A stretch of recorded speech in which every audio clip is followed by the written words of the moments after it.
Ce minable raté mérite de tout perdre. Ce message est arrivé sur mon téléphone à 23h46, un mardi soir. Je m'appelle Marc Delacour. J'ai 39 ans. Je travaille comme psychologue scolaire dans un collège public de Lyon depuis 12 ans. Et depuis 9 ans, je suis marié à Élise. Je croyais, autrefois, que tout cela était vrai. Ce message ne m'était pas destiné. Il est arrivé par erreur. Nous avions un compte cloud commun que j'avais configuré autrefois, pour plus de praticité.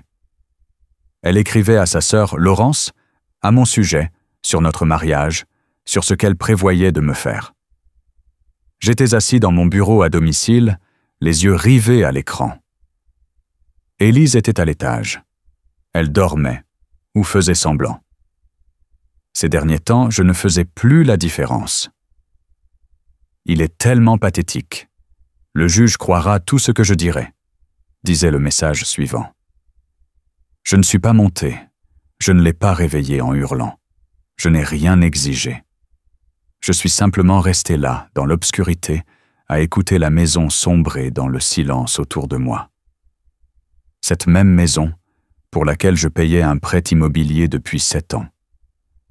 Maison dont j'avais peint chaque mur, réparé chaque tuyau, remplacé chaque appareil.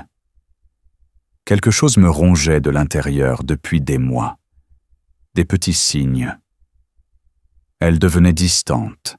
Elle rentrait tard du travail, 3 soirs par semaine, toujours à cause de prétendus dossiers urgents dans son agence de communication. Elle avait cessé de me demander comment j'allais, ne riait plus à mes blagues, ne me touchait plus, sauf par nécessité. J'ai essayé de lui parler. « On doit travailler sur notre couple », lui ai-je dit un soir pendant le dîner. Elle m'a regardé comme si je parlais une langue étrangère. « Travailler sur quoi, Marc ? Tout va bien. » Mais tout n'allait pas bien. Et maintenant, je savais pourquoi. J'ai continué à faire défiler. Les messages s'étalaient sur plusieurs semaines.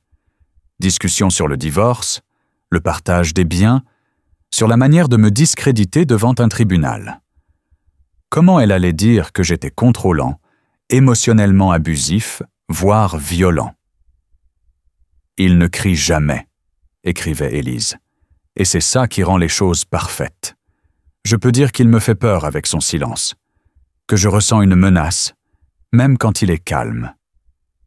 Mes mains ne tremblaient pas, mon cœur ne s'emballait pas. J'ai juste senti quelque chose de glacial s'installer en moi. La femme que j'aimais depuis presque 10 ans n'allait pas seulement me quitter, elle allait me détruire. J'ai refermé le téléphone et je suis allé me coucher. Élise était déjà allongée, tournée de dos, sa respiration lente et régulière. Je me suis allongé à côté d'elle et j'ai fixé le plafond jusqu'à l'aube. Quand elle s'est réveillée le matin suivant, je lui ai préparé son café, comme d'habitude, l'ai embrassée avant qu'elle parte, comme toujours, et lui ai souhaité une bonne journée, comme si de rien n'était. Mais tout avait changé. Elle ne le savait juste pas encore. J'ai rencontré Élise 9 ans plus tôt, lors d'un colloque pour enseignants à Dijon. Elle représentait son agence de communication, essayant de décrocher des contrats avec les rectorats.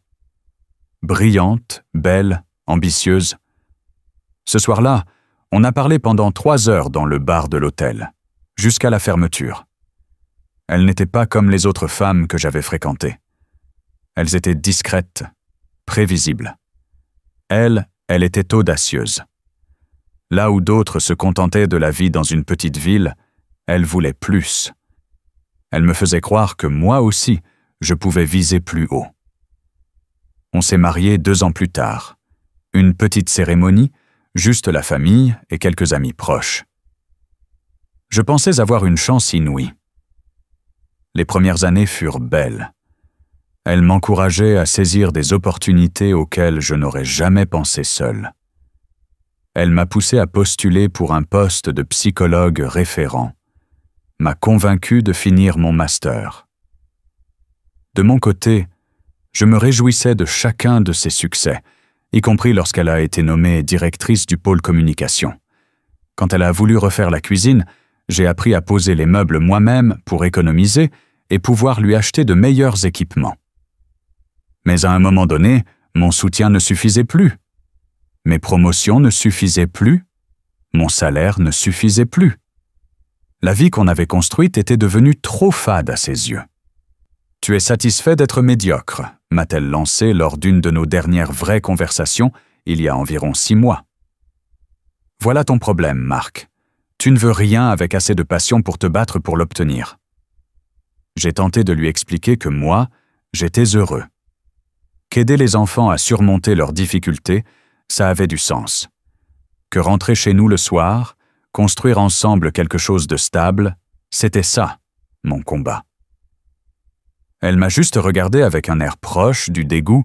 « Tu parles comme un vieux, Marc.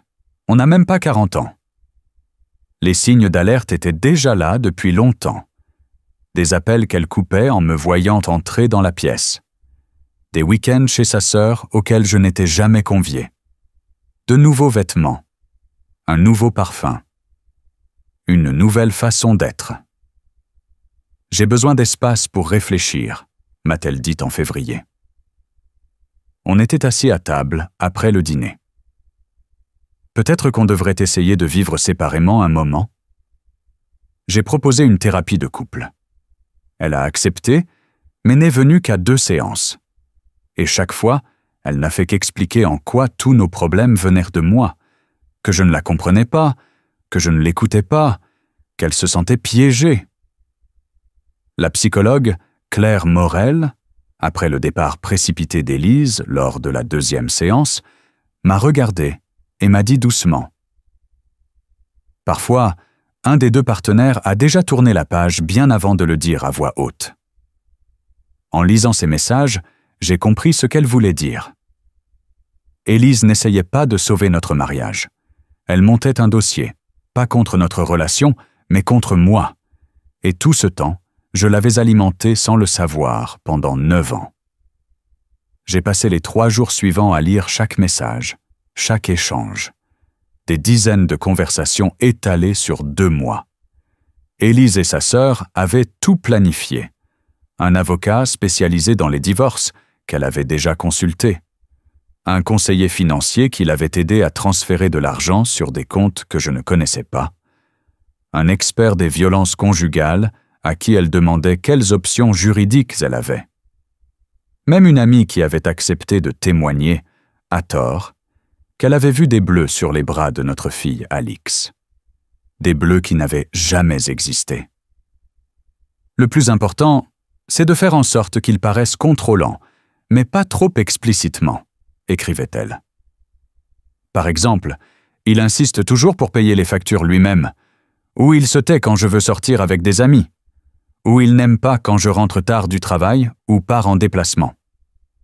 Tout ce que j'avais fait par amour ou par sens des responsabilités devenait, dans sa bouche, une preuve de violence. Gérer le budget familial, parce que j'étais meilleur en chiffres, devenait du contrôle financier. Ma déception quand elle annulait nos projets devenait de la manipulation émotionnelle.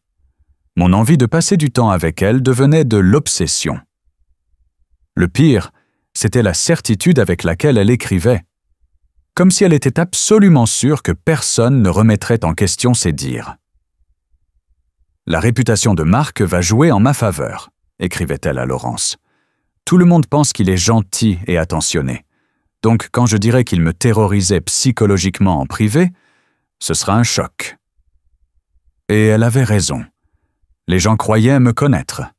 12 ans de travail avec des adolescents en difficulté, d'aide aux familles en détresse, être celui qui garde son sang-froid quand tout s'effondre. J'avais construit ma carrière sur la confiance, sur ma fiabilité, mon calme, ma sécurité. Et elle comptait s'en servir contre moi. Je ne l'ai pas confrontée. Je n'ai pas imprimé les messages, je ne les lui ai pas jetés au visage. Je n'ai pas appelé sa sœur. À la place, j'ai fait quelque chose que je n'avais jamais fait auparavant. Pour la première fois de ma vie, j'ai commencé à penser stratégiquement. Le vendredi soir, j'ai fait le tour de 3 magasins d'électronique à Lyon. En payant en espèces, j'ai acheté un système de vidéosurveillance. Rien de sophistiqué. Juste des caméras dans les pièces communes, salon, cuisine, couloir, mon bureau. La loi m'autorisait à enregistrer les conversations dans mon propre logement sans le consentement des autres participants. J'ai installé les caméras ce week-end-là pendant qu'Élise était chez sa sœur. Quand elle est rentrée, je lui ai dit que je m'inquiétais pour la sécurité à cause des cambriolages récents dans le quartier. Elle n'a même pas levé les yeux de son téléphone. Si ça peut te rassurer, Marc. Si elle m'avait observé de plus près, elle aurait peut-être remarqué que j'étais différent. Plus calme, plus concentré. Pour la première fois depuis des mois, je ne déambulais plus dans la maison à me demander ce qui n'allait pas dans notre mariage. Je le savais précisément, et j'étais bien décidé à le prouver. Les caméras ont commencé à enregistrer lundi matin. Dès mercredi, j'avais déjà tout ce qu'il fallait. Mais j'ai continué à filmer encore 3 semaines, par précaution. Certaines batailles méritent d'être livrées. Et celle-ci méritait d'être gagnée. Ce que les enregistrements ont révélé dépassait mes attentes et confirmait mes pires craintes. Mardi après-midi, Élise a passé du temps dans notre salon à répéter son récit. Une véritable répétition, comme une comédienne qui apprend son rôle. Elle se tenait face au miroir au-dessus de la cheminée, testant différentes expressions de peur et de tristesse.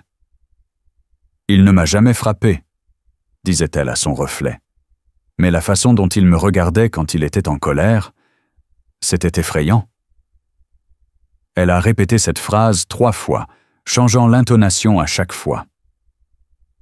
Parfois, j'avais l'impression qu'il voulait me faire du mal, mais qu'il se retenait. Elle a répété pendant plus d'1 heure. Elle racontait comment je l'aurais soi-disant contrôlée, ce qu'elle portait, où elle allait, avec qui elle parlait. Tout cela était faux. Je ne l'avais jamais empêchée de s'habiller ou de fréquenter qui que ce soit. La seule fois où je lui ai demandé où elle était, c'est quand elle n'est pas rentrée avant 2 heures du matin. Je m'inquiétais, tout simplement. En l'écoutant répéter ses mensonges avec autant d'assurance, j'ai failli y croire moi-même. Les tremblements dans sa voix quand elle disait qu'elle ne se sentait plus en sécurité à la maison. Les silences, les regards fuyants, quand elle décrivait mon prétendu comportement imprévisible. Elle jouait cela à la perfection. Tout simplement remarquable. Jeudi, Laurence est venue à la maison. Les caméras ont tout enregistré. Elles ont organisé une véritable séance stratégique dans notre cuisine, autour de la table que j'avais moi-même poncée 2 étés auparavant. Elles ont analysé le récit d'Élise point par point. « Tu dois être plus précise sur les violences financières », disait Laurence. « Dire juste qu'il contrôle l'argent, ce n'est pas assez. Il faut des exemples concrets. »« D'accord », a répondu Élise. « Et si je dis qu'il refuse que j'ai mes propres cartes de crédit et que je dois lui demander la permission pour toute dépense au-dessus de 50 €. Dans mon bureau, toutes les relevés bancaires étaient rangées. Sur les 3 derniers mois, Élise avait dépensé plus de 7 000 €, surtout en vêtements et en restaurants dont je n'avais jamais entendu parler. « Parfait », acquiesça Laurence. « Et pour la violence psychologique ?»« Le conseiller m'a dit que les juges réagissent bien à ça, » répondit Élise.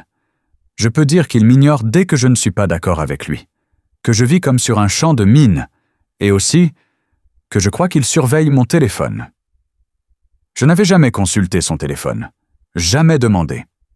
La seule raison pour laquelle j'avais vu ces messages, c'est ce compte cloud que nous partagions et qu'elle avait simplement oublié.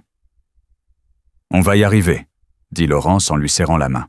« Quand ce sera fini, il ne comprendra même pas ce qui s'est passé. » Elles ont éclaté de rire, un vrai rire sincère, dans cette même cuisine où je lui avais préparé le petit déjeuner chaque matin pendant 9 ans.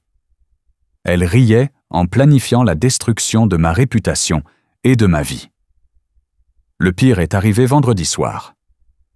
Élise parlait au téléphone avec un homme. Sa voix m'était inconnue. Elle faisait les 100 pas dans le salon, devant le canapé que nous avions choisi ensemble. « Non, il ne se doute de rien, » disait-elle.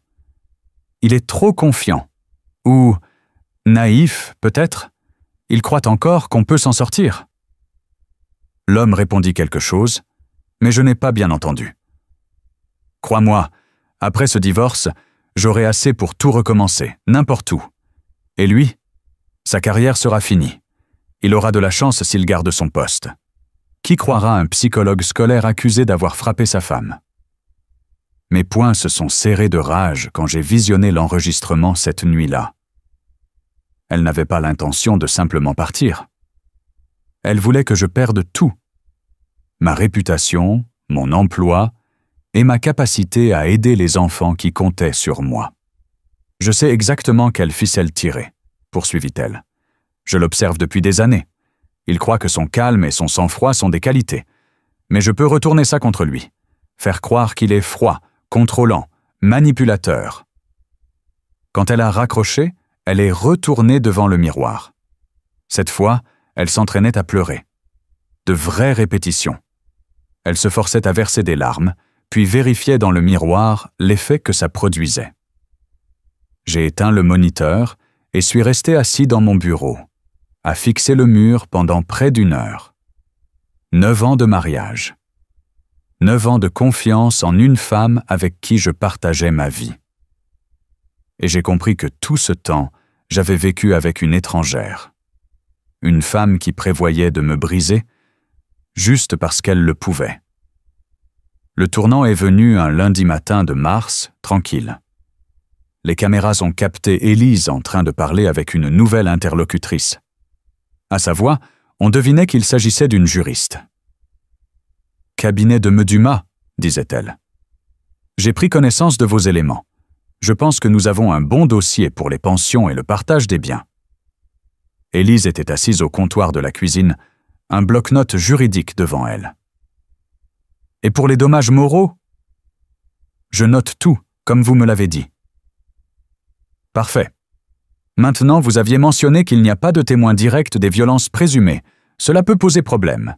Et des certificats médicaux ? » ?»« Non, » répondit Élise précipitamment. « Il est trop intelligent pour ça. Pas une seule trace. Tout est psychologique. » La juriste est restée silencieuse un instant. « Alors nous devrons nous appuyer principalement sur votre témoignage et toute preuve d'un comportement de contrôle.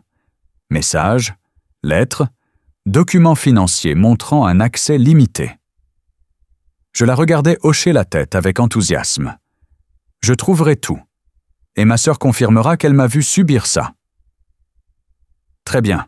Il reste un point à aborder. En France, les divorces sont généralement considérés comme sans faute. Mais si l'on peut démontrer des violences, même morales, on peut obtenir une pension bien plus avantageuse. Le juge devra voir que ce n'est pas un incident isolé, mais un comportement récurrent. « Et comment prouver que c'est récurrent ?» demanda Élise. « Tenez un journal. Notez tout. Date, heure, ce qui s'est passé. S'il hausse le ton, écrivez-le. S'il vous demande où vous étiez, notez-le. Même un simple désaccord peut passer pour de l'intimidation, si on le présente correctement. » J'avais l'estomac noué, en la regardant acquiescer à ses instructions pour fabriquer des preuves. Elle prenait des notes. Recopiait des phrases comme « je me sentais menacée »,« j'avais peur de m'opposer à lui ». « Et encore une chose », poursuivit la juriste, « il faudra montrer qu'il vous a isolé, qu'il a entravé vos relations sociales ou votre évolution professionnelle. Ce genre de comportement est pris très au sérieux par les juges. » « En fait, oui, » répondit Élise avec entrain. « Il n'était jamais à l'aise quand je rentrais tard ou partais en déplacement. Je dirais qu'il ne me laissait pas concilier vie professionnelle et personnelle. Je devais toujours choisir. » C'était un mensonge. J'avais soutenu chacune de ses promotions, chacun de ses déplacements, chaque soirée de travail. J'étais fier de ses succès, même si je dînais seul ou passais le week-end sans elle. « Parfait, » conclut l'avocate. « Avec des documents et des témoignages bien construits, nous pourrons obtenir une pension mensuelle durable. vu la durée de votre mariage et ses revenus, cela pourrait aller jusqu'à une pension à vie. » Après l'appel, Élise a encore griffonné quelques notes dans son carnet. Puis elle a appelé Laurence. « C'est lancé, » dit-elle quand sa sœur décrocha. « L'avocate pense que je peux obtenir une pension à vie et sûrement la maison. Tout ce que j'ai à faire, c'est le faire passer pour un monstre. »« Tu es sûr de vouloir aller aussi loin ?» demanda Laurence. Marc est quand même quelqu'un de bien. « Il est faible, » grogna Élise. « Et les hommes faibles reçoivent ce qu'ils méritent. Ce n'est pas une prison. Je prends juste ce qui me revient après 9 années perdues. » Elle a encore parlé 1 heure de ses projets. De l'appartement en centre-ville qu'elle avait repéré, de l'entreprise qu'elle voulait créer avec l'argent du divorce, de l'homme qu'elle fréquentait. Ce dernier détail m'a transpercé, un mélange de douleur et de colère. Quand je suis rentré ce soir-là, elle préparait le dîner. Elle souriait, elle jouait à la femme aimante, celle qu'elle n'avait jamais été. « Alors, ta journée ?» me demanda-t-elle. La même question qu'elle me posait depuis 9 ans. Pour la première fois, je n'ai pas répondu honnêtement. « Ça va ?» dis-je. « Tout va bien. » Elle n'est pas la seule à savoir jouer un rôle. Mercredi matin, j'ai appelé le collège pour dire que j'étais malade, puis j'ai pris la route pour Clermont-Ferrand, pour rencontrer Thomas Garnier, avocat spécialisé dans les divorces, que j'avais sélectionné après des recherches longues et méticuleuses. Il s'était fait un nom en défendant des hommes victimes de fausses accusations de violence, et jamais auparavant je n'aurais imaginé avoir besoin d'un tel avocat. Son cabinet n'avait rien à voir avec les grandes firmes du centre-ville. Juste un petit bureau dans une maison aménagée, des dossiers empilés dans des armoires le long des murs. Quant à Thomas, un homme d'environ 60 ans, cheveux poivre et sel, regard fatigué dans lequel se lisait toute la gamme des trahisons humaines.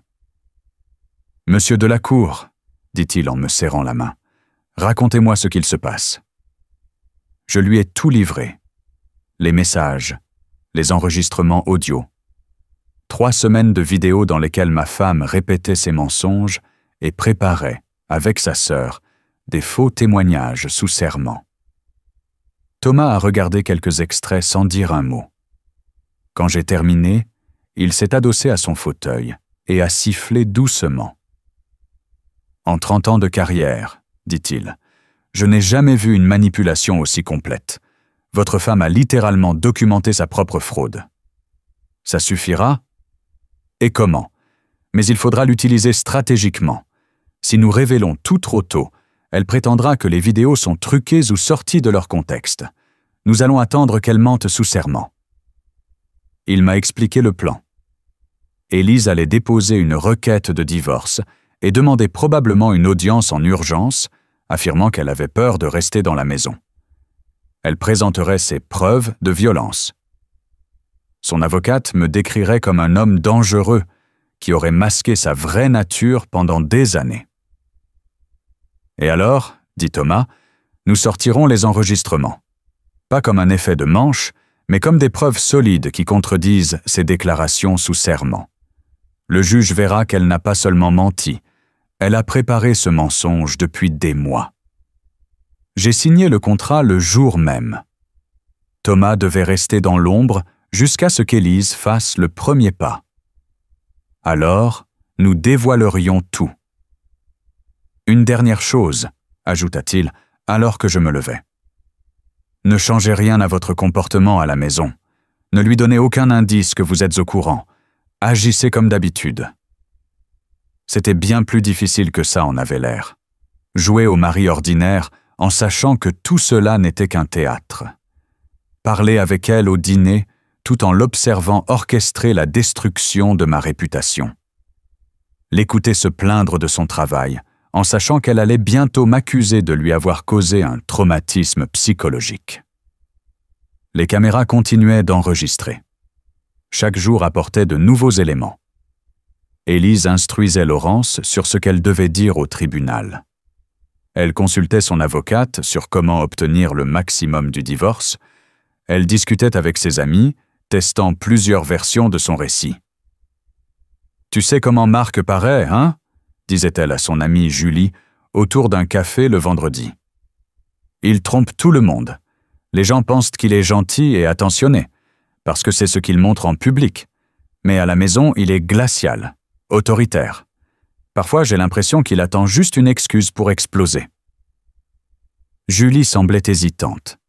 « Je ne sais pas, Élise. Je connais Marc depuis longtemps. Il ne m'a jamais semblé. » « Justement, coupa Élise. C'est son masque. Il est un homme en public, un autre à la maison. Fais-moi confiance. » En entendant cette conversation, j'ai compris quelque chose d'encore plus effrayant que le reste. Élise n'allait pas seulement mentir sur moi au tribunal, elle semblait réellement croire à ses propres inventions. Quelque part en elle, elle s'était convaincue que j'étais cet homme qu'elle décrivait. Ce soir-là, elle s'est couchée plus tard que d'habitude. Je faisais semblant de dormir quand elle s'est allongée près de moi. « Marc, » murmura-t-elle. Je n'ai pas répondu. « Je sais que tu ne dors pas, » dit-elle doucement. « Il faut qu'on parle. Demain. » Le sang s'est glacé dans mes veines. Après 3 semaines de préparation, allait-elle enfin lancer l'offensive? La demande officielle arriva le jeudi matin d'avril. J'étais au collège quand un huissier me remit les papiers. J'y étais décrit comme un mari psychologiquement violent qui avait isolé et contrôlé sa femme pendant des années. Une audience en urgence était fixée pour le mardi suivant. Dans sa déclaration, Élise réclamait la garde provisoire de tous nos biens, le droit exclusif de rester dans notre maison et une pension mensuelle pendant qu'elle se remettait de ses années de traumatisme émotionnel. J'ai immédiatement appelé Thomas. « Elle a mordu à l'hameçon, » dit-il. Il ne restait plus qu'à attendre qu'elle mente sous serment. L'audience dura 4 heures. Élise était assise à la table de la partie plaignante, habillée d'une robe bleu marine sobre, l'air fragile et effrayé. Son avocate, Claire Dumas, présenta un dossier convaincant. 9 années de mariage avec un homme qui, en public, semblait attentionné, mais à la maison était distant, autoritaire. Élise témoigna pendant 1h30. Elle raconta que je contrôlais ses dépenses, que je l'empêchais de voir ses amis et que j'utilisais le silence comme moyen de punition. Elle déclara qu'elle avait peur de me contredire. Elle affirma que j'avais des accès de colère que je cachais soigneusement. Puis vint Laurence. Elle confirma avoir vu ma supposée emprise sur sa sœur et affirma qu'Élise était devenue l'ombre d'elle-même au fil des années. La juge, l'honorable Patricia Noiret, écoutait attentivement. Quand Claire eut fini, tout portait à croire que le tribunal allait accorder toutes les demandes d'Élise. Et c'est alors que Thomas se leva. « Madame la juge, » dit-il calmement, « la défense souhaite soumettre des preuves qui contredisent directement les déclarations qui viennent d'être faites. » Il connecta son ordinateur à l'écran de la salle d'audience et lança la première vidéo, Élise répétant son témoignage devant le miroir du salon. Toute la salle regardait, médusée, pendant qu'elle peaufinait mot pour mot ce qu'elle venait d'énoncer sous serment. Claire tenta d'intervenir. La juge refusa. Thomas enchaîna les extraits. Élise expliquant à Laurence comment mentir à la barre. Des appels avec l'avocate, où elles évoquaient la fabrication de preuves. Des conversations où elle riait de la manière dont elle allait détruire ma réputation. La salle était silencieuse. On n'entendait que la voix d'Élise, glaciale, méthodique, planifiant sa fraude. Quand la dernière vidéo s'arrêta, la juge Noiret regarda Élise avec un mélange de dégoût et d'incrédulité. « Maître Dumas, » dit-elle lentement, « je vais poser la question une dernière fois. Votre cliente souhaite-t-elle modifier sa déclaration ?» Élise resta figée. Son visage était blanc comme un drap. Claire lui murmurait quelque chose en panique, mais il était trop tard. Le mal était fait. La juge Noiret clôtura l'audience et me confia la gestion exclusive de nos biens communs jusqu'à la fin de la procédure de divorce. Elle transmit également le dossier au procureur pour envisager des poursuites pour faux témoignages. Élise quitta la salle sans me regarder une seule fois. Le divorce fut finalisé 3 mois plus tard. Élise ne reçut rien, si ce n'est ses affaires personnelles et sa voiture. Aucune pension, aucune part du patrimoine. Le lendemain de l'audience, son avocate se retira du dossier. Élise dut se représenter seule. Elle retourna vivre chez Laurence et commença à chercher un travail. Mais les rumeurs sur ce qui s'était passé au tribunal s'étaient déjà répandues. Le monde du marketing à Lyon n'est pas si grand. Sa réputation entachée lui fermait toutes les portes. J'ai vécu dans notre maison encore 1 an, puis je l'ai vendue. Trop de souvenirs d'une vie qui, en réalité, n'avait jamais existé. J'ai acheté une maison plus petite, près du collège, avec un atelier où je fabrique des meubles le soir. Les élèves ont remarqué que j'avais changé. Plus calme, plus centré. J'ai retenu une leçon essentielle sur la confiance. Il ne faut pas la donner à la légère, mais il ne faut pas non plus devenir cynique. Certaines personnes méritent qu'on prenne des risques pour elles. D'autres montrent qui elles sont, si l'on regarde de près. J'ai croisé Élise une fois, 2 ans plus tard, dans une épicerie du centre-ville. Elle avait l'air plus âgée, fatiguée. Nous nous sommes salués d'un simple hochement de tête. Nous n'avons rien dit. Il n'y avait plus rien à dire. Le mois dernier, j'ai recommencé à sortir avec quelqu'un, une institutrice prénommée Claire. Elle enseigne dans une école primaire de l'autre côté de la ville. Gentille, honnête, claire sur ce qu'elle veut.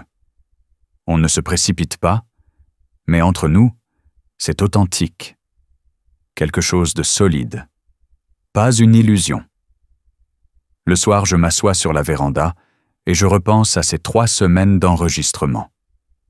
À quel point j'ai failli tout perdre à cause des mensonges d'une autre, et à quel point il est crucial de laisser la vérité parler d'elle-même, au lieu de se battre avec les émotions contre des mensonges.